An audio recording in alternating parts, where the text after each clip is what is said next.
છોડ મને પદ્માવતી. ચંદ્ર હાલ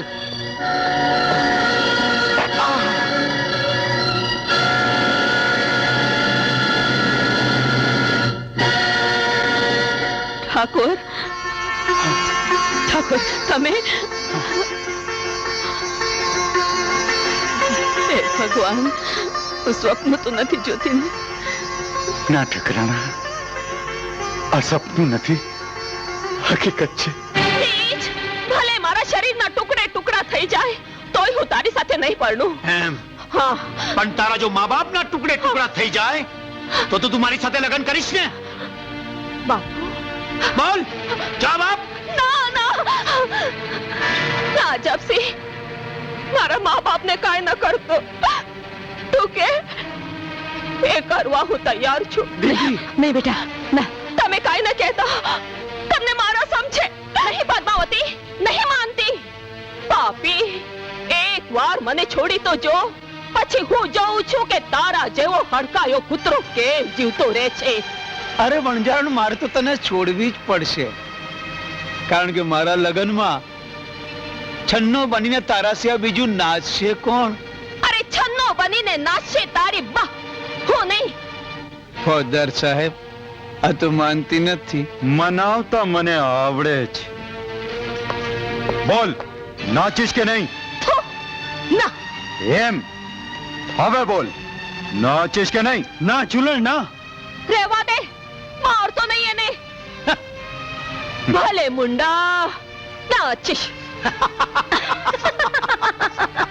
તો બેન, આ પદ્માવતીને પહેરાવો લગ્નનું પાનેતર, અને વણજારને સોળે શણગાર સજાવો, અને બોલાવો સાત સાજિંદાઓને ને વગડાવો ઢોલ ને શરણાઈ.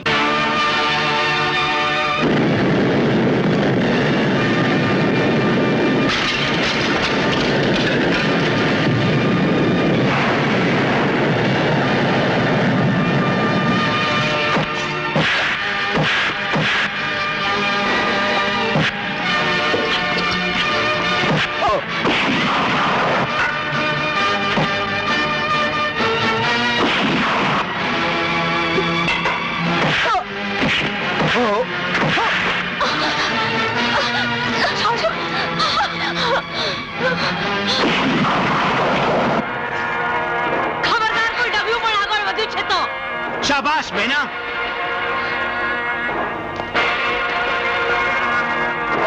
પકડી લે આ લોકોને.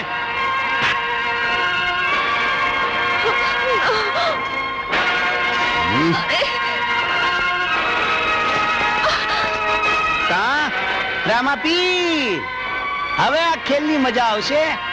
હા,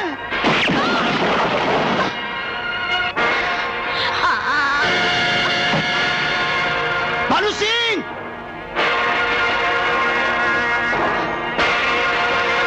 બહેનો, આ શું થઈ ગયું? ભાનુસિંહ, આ તે શું કર્યું? મારા પાપનું પ્રાયશ્ચિત કર્યું, અને હવે અજબસિંહ, તારો વારો. ભાઈ,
દીકરી ચંદ્રાવતી.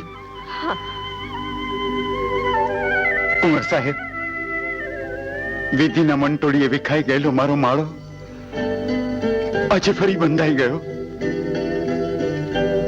પારસ, પારસ, દીકરા મને માફ કર. હેસિયતના અભિમાનમાં તારી અને રામજીની માણસાઈ હું ઓળખી ન શકી. આજે જો તું ના હોત તો નસીબે મેળવી આપેલું મારું કુટુંબ ફરી પાછું વેર વિખેર થઈ ગયું હોત. એ તો મારી ફરજ હતી બા સાહેબ. દુલ્હન, દુલ્હન,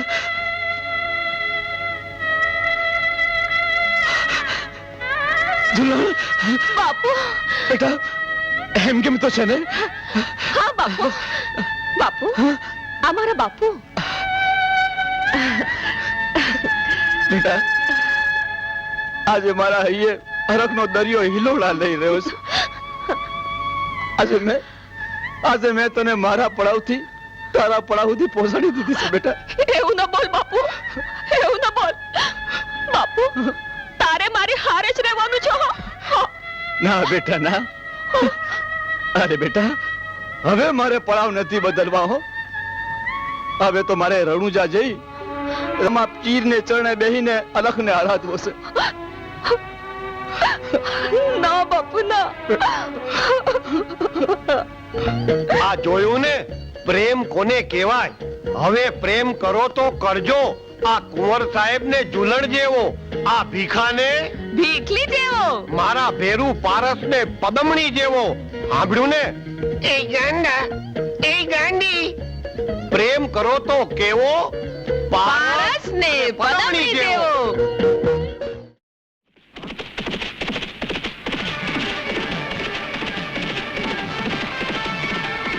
ઉપાયો ખતમ કરી દો એને. જાઓ.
એક પણ ડગલું આગળ વધ્યો છે તો નહીં તો તારી ગોળા દેના બાપને હું જાનથી મારી નાખીશ. બાપુ અર્જુન મારી ફિકર નહીં કરતો, મારું જે થવાનું છે થશે, પણ તું એ પાપીને મારી નાખ. મૂંગો રે, હવે મૂંગો રે. ખબરદાર જો આગળ વધ્યો છે તો નહીં તો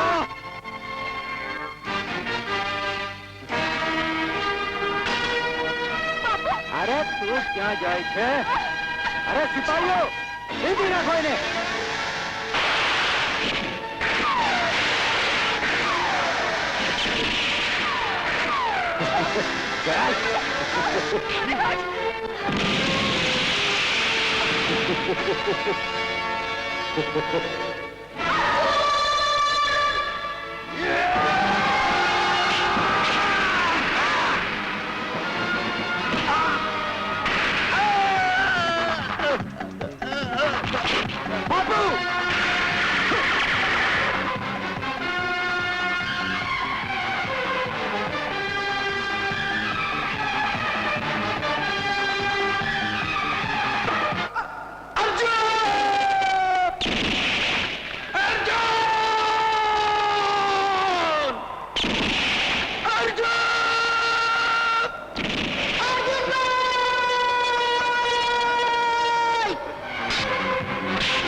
માનનીય સજ્જનો અને સન્નારીઓ, આજે આપણી સમક્ષ રજૂ થયેલા કલાકારને અહીં સુધી પહોંચાડવાની તક આપનારા આપણા સમાજના બે સભ્યોનો આજે હું પરિચય કરાવવા માંગુ છું.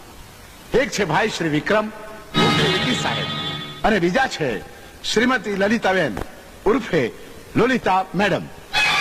એ બંનેને હું અહીં સ્ટેજ પર આવવા માટે વિનંતી કરું છું. Please sir.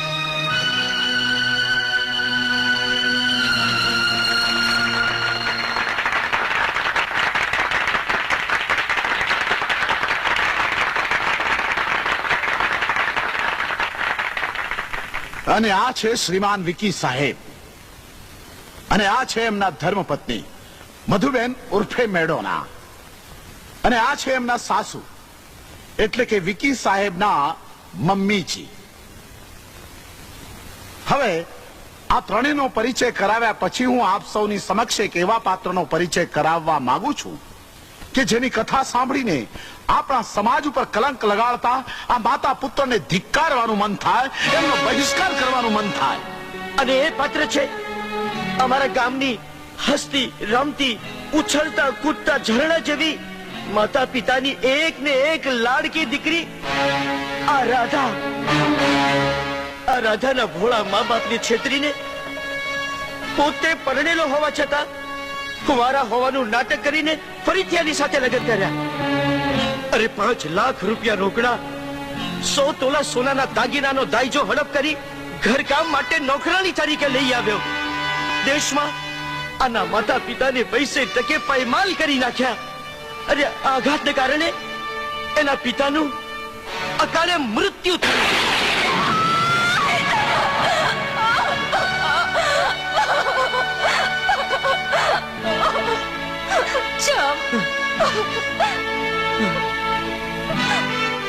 આ રાધાની માં નિરાધાર ગરીબ વિધવા બની અને આખા કિસ્સાનો ન્યાય કરવાની અને આ વિક્રમને આકરામાં આકરી સજા કરવાની અહીંયા બેઠેલા આખા સમાજને હું વિનંતી કરું છું.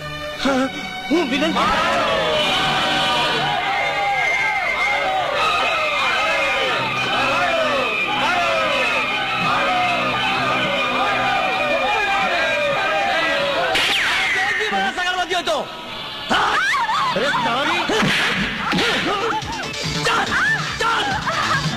આ લોકોને રોક. Yes boss, don't worry. You bloody. You dead bitch. છોડી દો.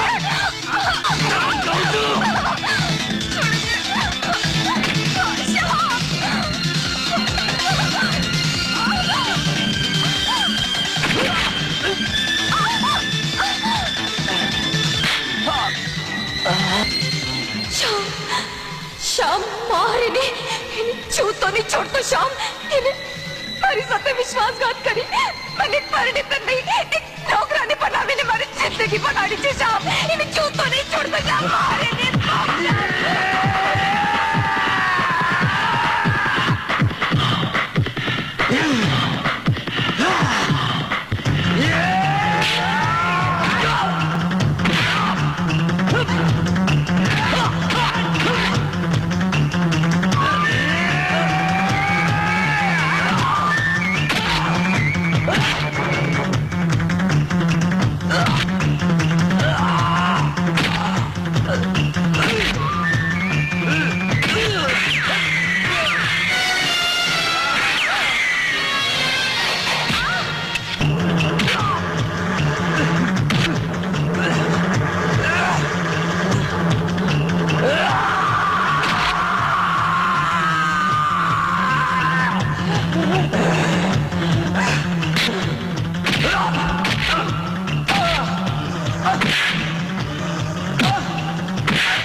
મારીને મારી બેન એને તારા પર કરેલા બધા જુલ્મોનો બદલો લઈ લે. મારી કાળી નાગણને માર. લે લે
શ્યામ,